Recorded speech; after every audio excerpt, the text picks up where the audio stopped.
Welcome back to my channel Mitali's own world. হ্যাঁ friends, আমি কিন্তু নিয়ে চলে এসেছি কাজিরাঙ্গার সেকেন্ড ব্লগটা।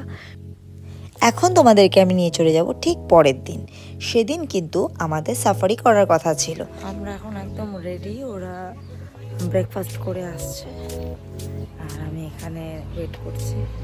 তো ব্রেকফাস্ট করেই কিন্তু আমরা ওই জায়গাটা চলে গেছিলাম যেখান থেকে আমাদের সাফারিটা শুরু হবে। তো দেখতে পারছো আমরা কিন্তু চলে এসেছি এবং আমাদের গাড়িটাও কিন্তু ওখানে পার্ক করা হয়ে গেছে। এবার আমরা কিন্তু আস্তে আস্তে এগিয়ে যাচ্ছিলাম ওই জায়গায় যেখানে আমাদের জিপগুলো অপেক্ষা করছিল। আমরা অনেকজন মেম্বার ছিলাম, সেজন্য আমাদের 3টা জিপ নিতে হয়েছিল। 6জন করে একটা জিপে যাওয়া যায়। তো আমাদের যেহেতু অনেকজন, তো আমরা 6জন করে 3টা জিপ ভাগ করে নিয়েছিলাম। আর ওখান থেকেই কিন্তু রাইট সাইডে আমরা তখন সফর শুরুই করিনি, তো ওখান থেকে বড় বড় সিঙ্গারা আমরা হরিণ দেখতে পেলাম, তারপরে কত হাতির দল দেখতে পেলাম। তখন তো আমরা যাত্রা শুরুই করিনি। আর ওখানে যে আরও পাখি, এসব ভ্যারাইটিস রকমের পাখির জন্য কিন্তু কাজিরাঙ্গা অনেক বিখ্যাত। তো ওখান থেকে শুরু না করেই কিন্তু আমরা এইসব কিছু দেখতে পাচ্ছিলাম।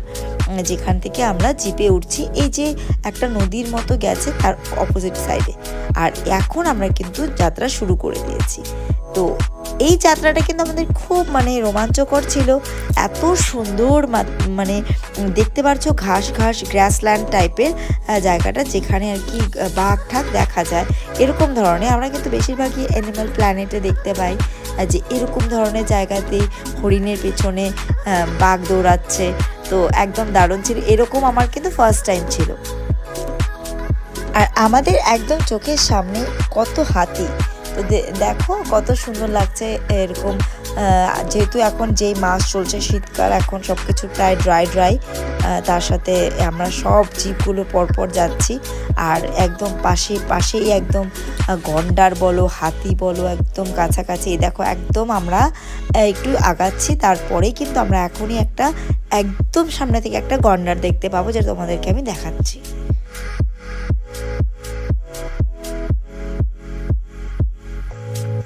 এই দেখো আমাদের থেকে প্রায় 10 থেকে 12 হাত দূরে কিন্তু এই গন্ডারটার ছিল। তো এই জঙ্গলে এত সুন্দর একটা পরিবেশ ছিল, খুব ভালো লাগছিল। যখনই পশু আমরা দেখছিলাম তখনই কিন্তু পরপর জিপগুলো সব দাঁড়িয়ে যেত, আর পশু হোক পাখি হোক আমরা দেখতাম। বড় বড় চিল, হর্নবিল, আরও বিভিন্ন রকমের পাখির কিন্তু শব্দ আমরা এখানে পেয়েছি। আবার একটু দূর না যেতেই আমরা কিন্তু একটা এলিগেটর দেখতে পেলাম, যেটা একদম ন্যাচারাল। এগুলো কিন্তু আমরা ন্যাচারালি কোনো চিড়িয়াখানা যেরকম পুরী টুরি এসব জায়গায় দেখে এসেছিলাম, বাট এরকম ছাড়া জঙ্গলে এরকম জিনিস দেখার মজাই কিন্তু আলাদা রকমের। যেহেতু বাচ্চাদের এক্সাম শেষ ছিল, ওরা কিন্তু দারুণ এনজয় করছিল। এই সাফারিতে আমরা কিন্তু একটু দূরেই অনেক কিছু দেখতে পাচ্ছিলাম। এখানে অ্যারো দিয়ে দেখাতে যাচ্ছি, এখানে প্রচুর হরিণ, যেহেতু একটু দূরেই সেজন্য অতটা ক্লিয়ার দেখা যাচ্ছে না। প্রচুর হরিণ এখানে ছিল, জল খাওয়ার জন্য হয়তো এসেছিল। তো এই সাইডটা আমরা দেখছি জলের এরিয়া। তো এই জলের এরিয়াগুলোর পাশে কিন্তু আমরা প্রচুর হরিণ দেখেছি, গন্ডার দেখেছি, হাতি দেখেছি, ঘনই দেখেছি। তো সবটা তোলা আমাদের পক্ষে সম্ভব হয়নি, বাট আমরা প্রচুর এই জঙ্গলে প্রচুর অ্যানিমালকে ছাড়া অবস্থা দেখেছি। এছাড়াও এখানে ওয়াইল্ড পিগ, এছাড়া ওয়াইল্ড বাফেলোস, আরও অনেক রকম ভ্যারাইটিস পাখি আমরা দেখেছি, যেটা আমাদেরকে আমাদের যে ড্রাইভার ছিল বলতে যাচ্ছিল। ন্যাচারাল কিছু সাউন্ড ছিল, এত সুন্দর পাখির শব্দ, যেটা আমি ক্যাপচার করেছিলাম। বাট বাচ্চারা তো এক্সাইটেড ছিল, ওরা কথা বলছিল, যদিও আসতে বলছিল, কারণ এখানে আসতেই কথা বলতে বলে দিয়েছিল, যাতে চিৎকার বা কোনো রকম আওয়াজ না হয়। সেজন্য নয়েসের জন্য কিন্তু আমি ওই ন্যাচারাল যে একটা সাউন্ড সেটা উঠাইনি, বাট একটা অনুভূতিটা কিন্তু একটা আলাদা রকমেরও ছিল। তো আমি তো বলবো তোমরা তোমাদের বাচ্চাদেরকে নিয়ে কিন্তু ওখানে একবার ঘুরে আসতেই পারো। দেখো আরও কিছুটা দূর যেতে না যেতেই কিন্তু আমরা আবার গন্ডার দেখতে পেয়েছি। তো শুধু এখানেই বলে না, যে আরও আমরা যখন এমনি রাস্তা দিয়ে ঘুরছিলাম গাড়ির মধ্যে, তখন কিন্তু কিছুটা দূরে গরু, মোষ, এসব ছাগল, এসবের সাথেও কিন্তু গন্ডার দেখতে পেয়েছি। মানে এখানে গন্ডারের জন্যই বিখ্যাত কাজিরাঙ্গা, সবাই জানে। তো সেটা আমরা একদম চোখের সামনে দেখেছি। আর মানে এত ভালো লেগেছে যে কি বলবো, আমাদের চেয়ে বেশি ভালো লেগেছিল আমাদের বাচ্চাদের।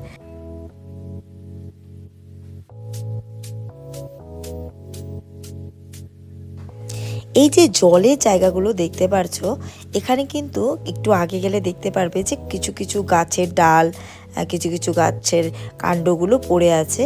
তো ঠিক করে দেখলে অবজার্ভ করা যায় যে ওগুলোর মধ্যে ভর্তি কচ্ছপ ছিল। তো একটু আগে গেলে এই যে দেখতে পাচ্ছ সামনে একটা ডাল আছে, ওই ডালে কিন্তু প্রচুর কচ্ছপ বসে আছে। দূর বলে বোঝা যাচ্ছে না, কিন্তু এখানে ওই যেগুলো ডাল উঠে আছে জলের থেকে, এই ডালটার মধ্যেও কিন্তু 3-4টে কচ্ছপ ছিল। যতগুলো ডাল উঠে আছে জলের থেকে সবগুলোর মধ্যে কিন্তু কচ্ছপগুলো রোদ তাপাতে উঠেছিল। তাই আমরা কিন্তু সামনে যেহেতু ছিলাম, আমরা খালি চোখে সেটা একদম স্পষ্ট দেখতে পেয়েছি। তো সব মিলিয়ে আমার কাছে কিন্তু এটা একটা খুব রোমাঞ্চকর, একটা খুবই থ্রিলিং, একটা খুবই মজাদার একটা সফর ছিল, যেটা আমরা প্লাস আমাদের বাচ্চারা খুব ভালো করে উপভোগ করেছি। তো অবশ্যই তোমরাও যাও, একবার ঘুরে দেখে আসো। আসামে এত সুন্দর একটা জায়গা, আর এখানে ন্যাচারাল পশু পাখিদের এত সম্ভার। আমরা কিন্তু হর্নবিলও দেখেছি। তো বিশাল হর্নবিল, এখানে খুব বিখ্যাত হর্নবিল আছে। প্রত্যেকটা পাখির নাম কিন্তু আমাদেরকে বলে দিচ্ছিল আমাদের সাথে যে ড্রাইভার ছিল। তো এখানে কিন্তু আশেপাশে বিভিন্ন রকমের পাখি, বিভিন্ন রকমের হাঁস দেখতে পেয়েছি আমরা। দেখতে পাচ্ছ কত বড় বড় হাঁস, ঠিক তার পেছনে কিন্তু প্রচুর হরিণ আছে ওখানে। তো এই যে ন্যাচারাল দৃশ্য, এটা কিন্তু দেখার জন্যই কিন্তু আমরা কাজিরাঙ্গাতে গিয়েছিলাম। এইভাবে কিছুটা যাওয়ার পর আমরা কিন্তু একটা জায়গায় স্টে করছিলাম, যেখানে সবাইকে ফটো তোলার জন্য সবাই বলেছিল। তো এই জায়গাটায় অনেক কিছু দোকানও ছিল। আর দেখতে পাচ্ছ এখানে কিন্তু অনেক পাখি, বিদেশি পাখি আসে, ওরা সিজনে এখানে আসে আবার চলে যায়। তো ওখানে কিছুক্ষণ আমরা ফটোস ক্লিক করতে দাঁড়িয়েছিলাম, সবাই ফটোস ক্লিক করেছিল, কেউ টয়লেট গেছিল। তারপর কিন্তু আমরা আবার যাত্রা শুরু করে দিয়েছিলাম আমাদের। তখন বেশিটা দূর ছিল না, এই পুরো জার্নিটা কিন্তু 2 ঘন্টার হয়। তো এই 2 ঘন্টা কীভাবে যে কেটে গেছিলো আমাদের ফ্রেন্ডস বলতে পারবো না, এত সুন্দর। কিন্তু একটাই দুঃখ যে আমরা টাইগার দেখতে পেলাম না। অনেকেই কিন্তু এখানে টাইগার দেখেছে, বাট আমরা দেখতে পাইনি, আমাদের ব্যাড লাগ এটা। বাট যাই হোক, আমাদের এই সফরটা কিন্তু খুব ভালো কেটেছে। আর যেটা সবচেয়ে ভালো কেটেছে সেটা হলো এখানে কিন্তু প্রচুর পরিষ্কার পরিচ্ছন্ন, কোথাও এখানে ওখানে প্লাস্টিক পড়া নেই, কিছু পড়া নেই। কারণ আমরা যখন জিপে উঠেছিলাম, প্রত্যেকের জিপ কিন্তু ওখানে ভালো করে এটা দেখে নেওয়া হয়েছিল, সার্চ করে নেওয়া হয়েছিল যে কোনো রকম প্লাস্টিকের জিনিস বা জলের বোতল হোক, সেটা র্যাপার হোক, কিছুই যেন না থাকে। তো এই ব্যাপারটা ধ্যান রেখেছে আসাম সরকার থেকে। তো এটা একটা খুব ভালো ব্যাপার। এত সুন্দর একটা প্রকৃতির মাঝখানে এই ন্যাচারাল পরিবেশে গিয়ে আমার কিন্তু ভীষণ ভালো লেগেছে। তো এইভাবে কিন্তু আস্তে আস্তে আমাদের সফরটা কমপ্লিট হয়ে আসছিল। তো ওখানে দেখো আর রাইনো ছিল, তাই আবারও অনেকেই দাঁড়িয়ে দেখছিল। প্রচুর রাইনো, প্রচুর হাতি, বিভিন্ন রকমের পাখি, আর এছাড়াও ওখানে ছিল প্রচুর হরিণ। এসব কিছু আমরা দেখতে পেয়েছি। শুধুমাত্র আমরা বাইসন দেখতে পাইনি, আর দেখতে পাইনি হলো টাইগার। তো এছাড়া কিন্তু আমরা মোটামুটি অনেক কিছু দেখেছি, খুব ভালো লেগেছে। আর এই হাতিগুলো কিন্তু পোষা হাতি, একদম সামনে ছিল। এখন আমরা প্রায় কাছেই চলে এসেছিলাম। আর ওখানে কিন্তু অনেক শপস ছিল, যেখানে কিন্তু এই সব গন্ডার আরও বিভিন্ন রকম, যেটা আমি আগের ব্লগে দেখিয়েছি তোমাদের। তো ওগুলো কিন্তু ওখানে তুলনায় এখানে অনেকটা সস্তা ছিল। তো আমরা কিন্তু প্রত্যেকেই এখান থেকে, মানে রিজনেবল যেহেতু ছিল, এখান থেকে কিন্তু অনেকগুলো গন্ডার নিয়েছি, আরও হর্নবিল নিয়েছে, কেউ কচ্ছপ নিয়েছে। আর এরপরে কিন্তু আমরা চলে গেছিলাম আবারও পেট পূজা করার জন্য। তো দেখতে পাচ্ছ এখানে একদম কলা পাতায়, আসামে কলা পাতায় পরোটা, লুচি আর আলুর তরকারি আর লঙ্কার চাটনি। এই আলুর যে তরকারিটা এখানকার খুব বিখ্যাত, বিনা তেলের আলুর তরকারি। আর ফ্রেন্ডস, লঙ্কার যে চাটনিটা অসাধারণ। আচার, এটা হলো বাসের আচার, বাস। দেখি লাড্ডুটা দেখি। এখানের প্যাড়া কিন্তু খুব বিখ্যাত, তো এখান থেকে প্যাড়া আর লাড্ডু আমি নিয়ে নিয়েছিলাম অনেকগুলো করে। আর মধু এখানে খুব অর্গানিক। তো এখান থেকে আবার সামনে একটা দোকানে চলে গেছিলাম, যেখানে আমার হাজব্যান্ড মিষ্টি খেয়ে খেয়ে দেখছিল। এখান থেকে নেওয়া হয়েছিল প্রচুর মিষ্টি ওদের বাড়ির জন্য, কারণ এখন ওদের বাড়িতে আমরা সবাই আছি, অনেকজন আছে, তো মিষ্টিটা আমরা অনেকগুলো নিয়েছিলাম এখান থেকে। এই মিষ্টির দোকানটা কিন্তু বেশ বড় ছিল, আর যেহেতু আমার হাজব্যান্ড খেয়ে খেয়ে দেখছিল, বলছিল যে বেশ ভালো মিষ্টিগুলো, তো এখান থেকে কিন্তু অনেক মিষ্টি নিয়েছিল। তো এখান থেকেই কিন্তু আমরা আবার ওদের বাড়ি যাওয়ার পথে রওনা হয়ে গেছিলাম সবাই মিলে। আর বাড়িতে গিয়ে কিন্তু শুরু হয়ে গেছিল রান্না বান্না। আঙ্কাল সব কিছু রেডি করে রেখেছিল, আন্টিরা সব কিছু রেডি করে রেখেছিল। আর আমার হাজব্যান্ড যেহেতু খুব ভালো কুক, তাই ওর হাতেই সবাই মাংস খেতে চাইছিল। তো আমার হাজব্যান্ড কিন্তু দেখো এসে ফ্রেশ হয়ে বসেও পড়েছে রান্নার জন্য। আর ওদের গ্রামের বাড়িতে মাটির উনুনে রান্না, ওফ দারুণ একটা স্বাদ, সত্যি ফ্রেন্ডস না খেলে বুঝতে পারবে না। যারা যারা চুলাতে খাবার খেয়েছো তারা ঠিকই বুঝতে পারবে।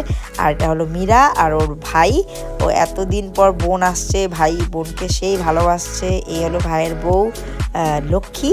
তো ওদের মধ্যে এত সুন্দর মিল দেখে না মনটা একদম সত্যি খুশি হয়ে যায়। ভাই বোনের এত সুন্দর মিল, ও বোন বাড়িতে আসছে, বাড়িতে একদম উৎসব শুরু হয়ে গেছে। তো এই জিনিসটাই খুব সুন্দর। শুধু ওরাই না, এবার আমরাও কিন্তু খুব মজা করেছিলাম, বাচ্চারা সবাইকে পেয়ে খুব খুশি ছিল। এই যে লক্ষ্মী কিন্তু খুব সুইট, এত ভালো ওর ব্যবহার কি বলবো। তো সবাই, এটা হলো তারা দিদি, এই দিদিও খুবই ভালো। তো সবাই মিলে আমরা খুব গল্প আড্ডা মজা, এই কটা দিন যে কীভাবে কেটেছিল বলে বোঝানো যাবে না। সত্যি ভালো সময় কিন্তু বেশি দিন থাকে না, ফটাফট চলে যায়, সেজন্য এটা এখন বোঝা যায়। খুব ভালো সময়টা আমাদের কেটেছে, তাই তোমাদের সাথে আমি শেয়ার করলাম এই ভিডিওটা। আশা করি তোমাদেরও খুব ভালো লাগবে। আমরা আমার বান্ধবী বাড়িতে আসছি তেল গরমে। তো ওখানটা দেখেন এই আন্টিরা, আমার বান্ধবীর মা, এরা এত ভালো, মানে এখানে যে মনে হচ্ছে না যে বাইরে আছি, আমরা কিন্তু একদম মনে হচ্ছে যে নিজের বাপের বাড়িতে আসছি। এত আপ্যায়ন, এত ভালোবাসা। আপনাদেরকে একটু দেখাই, খুব খুব ভালোবাসা। এত ভালোবাসা পেয়ে আমরা একদম সেই খুশি, মনে হচ্ছে যে সত্যি আমরা নিজের বাপের বাড়িতেই আসছি, এরকম ভালো লাগছে। আর চলো ওদিকে যে রান্নাটা দেখিয়ে আসছিলাম আপনাদেরকে, ওই রান্নাটা কত দূর হলো ওটা দেখাচ্ছি। চলো, রান্নাটা হচ্ছে চুলাতে দেখতেই পাচ্ছ, আজকে আমার হাজবেন্ড বানাচ্ছে। এই দেখো, এই যে কতখানি হলো মাংস, এখনই বানাচ্ছি আমি, দেশি খাসি। এই যে দেখুন, তখন দেখিয়েই গেলাম যে আধা হয়ে গেছিল। এই দেখতে পাচ্ছ, কালার দেখে বোঝাই যাচ্ছে কেমন দেশি রান্না হচ্ছে একদম। Made by my husband. Hi, desi style. Desi style. এই যে আমার फ्रेंड। हाय। मांस रान्ना के बाद हम लोग के घर में थोड़ा डांस पार्टी होगा, पूरा एंजॉय होगा। ये मेरा फ्रेंड लोग आया है दोस्तों। पिताजी बहुत ज्यादा अच्छा है। 2 दिन हम लोगों को खाना बना के खिलाए पिताजी ने। आज इसलिए मेरा हस्बैंड बना रहा है कि आज पिताजी को मेरा हस्बैंड खाना बना के खिलाएंगे। हम लोगों को ऐसा लग रहा है कि हम लोग खुद अपना बहन के घर आए हैं, मेरा पापा के घर आए हैं। ऐसे मजा हो रहा है, सबका इतना प्यार देके ना वो बहुत अच्छा लग रहा है सच में। क्योंकि कुछ देर बाद आके मुझे पूछे क्या चाहिए, तुमको ये ला के दूँ, ये लो के दूँ, चाय पियो, ये पियो, वो पियो। ये इसका दीदी है, बड़ी दीदी। और मामा जी पिताजी का दोस्त है। हम लोग यहाँ पर आके बहुत बहुत ज्यादा खुश है। ऐसा नहीं लग रहा है कि दोस्त की घर है, लग रहा है कि अपना ही घर आए हैं। बहुत अच्छा लग रहा है। ये चप्पल है। हाँ देखिए, बार बार मुझे चप्पल दे रही है दीदी, छन लग जाएगी इसीलिए। क्या लाई है, खांसी का तेल है। यहाँ पर भैया जी क्या कर रहे हैं, गाना को लगा म्यूजिक लगाने में व्यस्त हैं। Sweet sweet sweet. ये देखो, यहाँ पर देखो खाना बना रहे हैं मेरा ब्यूटीफुल बहन। देखो यहाँ पर कितना सारा चावल। चलो चलो देखो हम लोग सब साथ हम साथ साथ हैं, इसलिए हम लोगों को इतना बोलना पड़ रहा है, इतना ज्यादा ये बहुत अच्छी है तो थोड़ा देखिए कितना ब्यूटी है, ब्यूटी बहुत सुंदर है, जैसे दिखने में है वैसा काम में वैसा व्यवहार सब कुछ। और दीदी भी बहुत ब्यूटीफुल है, देखिए उसकी स्किन देखिए व्हाइट एकदम ग्लेजी क्रीमी ग्लेजी। আর সবথেকে মজার হচ্ছে পুরো বাড়িটা এখন ব্লগে ব্লগ হয়ে গেছে।